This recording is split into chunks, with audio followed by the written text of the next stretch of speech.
गौतम बुद्ध, जिन्हें सिद्धार्थ गौतम और भगवान बुद्ध के नाम से भी जाना जाता है, बौद्ध धर्म की संस्थापना इन्होंने ही की थी। गौतम बुद्ध को आमतौर पर बुद्ध के रूप में भी जाना जाता है, जिसका अर्थ है एक प्रबुद्ध व्यक्ति जिसने पीड़ा और अज्ञानता की स्थिति से मुक्ति पा ली है, निर्वाण की स्थिति प्राप्त कर ली है।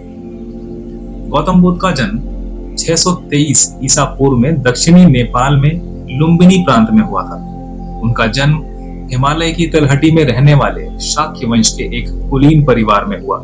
शाक्य वंश के मुखिया शुद्धोधन उनके पिता थे, जबकि उनकी माता माया एक कोलियान राजकुमारी थी। ऐसा कहा जाता है कि दरबारी ज्योतिषियों ने भविष्यवाणी की थी कि वे एक महान ऋषि या राजा बनेंगे। बुद्ध के पिता ने उन्हें बाहरी दुनिया और मानवीय पीड़ा से बचाया, और बुद्ध हर उस विलासिता के साथ बड़े हुए जिसकी उन्हें इच्छा थी। 29 वर्षों तक आश्रय युक्त और विलासितापूर्ण जीवन जीने के बाद बुद्ध को वास्तविक दुनिया की झलक मिली।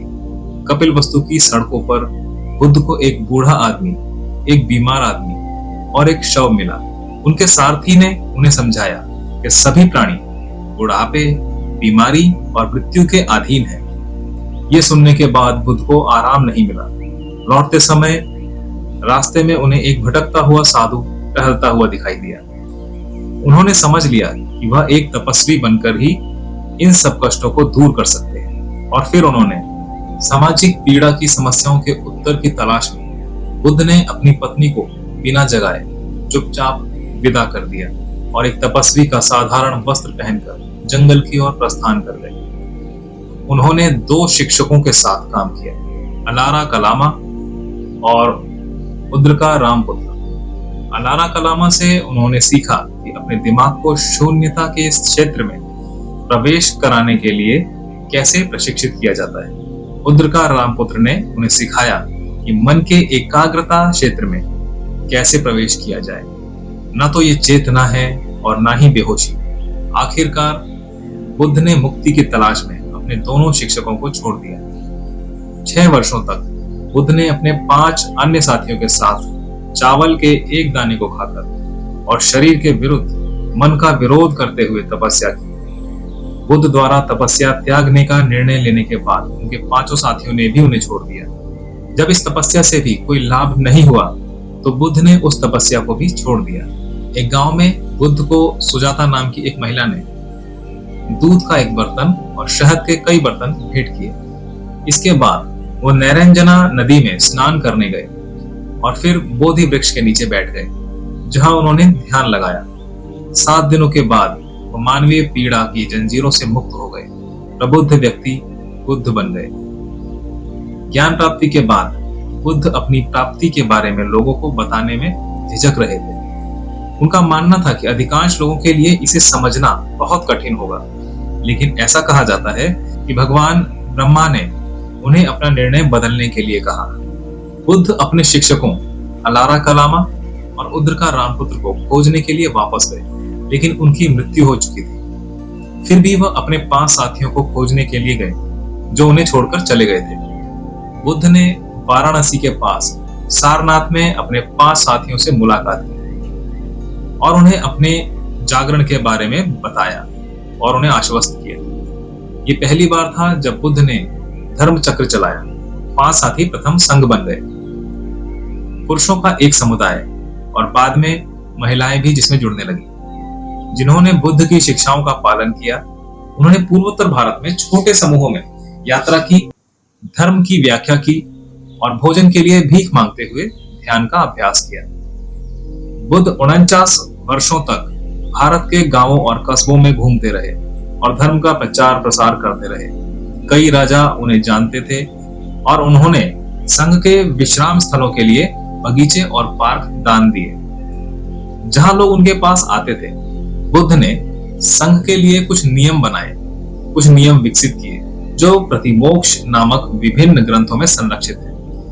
इन ग्रंथों का पाठ हर 2 सप्ताह में संघ द्वारा किया जाता था। बुद्ध की मृत्यु 80 वर्ष की आयु में मशरूम खाने से हुई। उनकी मृत्युशैया पर एकत्रित भिक्षुओं को उन्होंने ये एहसास कराया कि सब कुछ क्षणभंगुर है उन्होंने उनसे स्वयं की और धर्म की शरण लेने को कहा।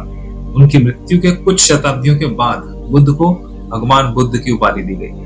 कहा जाता है कि उस समय किसा गौतमी नाम की एक युवा महिला थी जिसने बीमारी के कारण अपना एकमात्र बच्चा खो दिया था। दुखी होकर वो अपने मृत बच्चे को इलाज के लिए भीख मांगते हुए पूरे गांव में घूम रही थी और उसकी मुलाकात बुद्ध से हुई। उसने सुना था कि बुद्ध कुछ भी कर सकते हैं, बुद्ध एक सिद्ध संत है। तो उसने बुद्ध से गुहार लगाई कि उसके बच्चे को जीवित कर दिया जाए। बुद्ध उस माँ की मनोदशा को समझ सकते थे, इसलिए बुद्ध ने उनसे कहा कि ऐसे घर से सरसों का बीज लेकर आए जहां किसी की मृत्यु न हुई हो।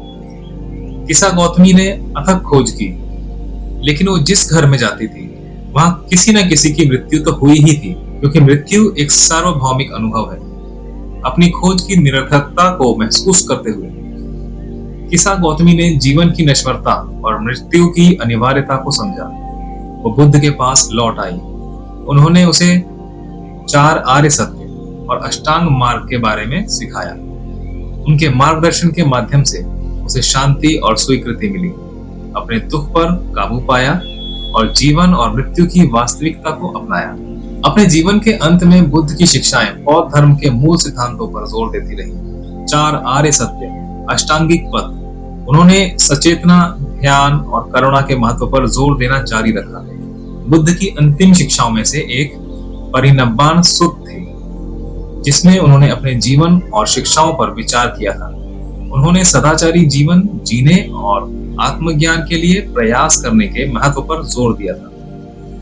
उन्होंने अपने शिष्यों को यह भी याद दिलाया कि सभी चीजें अनित्य हैं और परिवर्तन के अधीन हैं। बुद्ध के अंतिम शब्द उनके शिष्यों को अपने अभ्यास में मेहनती होने और आत्मज्ञान के उच्चतम लक्ष्य के लिए प्रयास करने की याद दिलाते थे।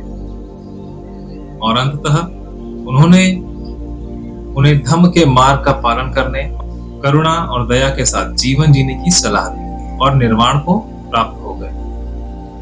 अगर आपको ये वीडियो पसंद आया है तो इस वीडियो को लाइक करें, चैनल को सब्सक्राइब करें और ऐसे ही और ज्यादा वीडियो को जानने के लिए हमारे साथ जुड़े रहें। धन्यवाद।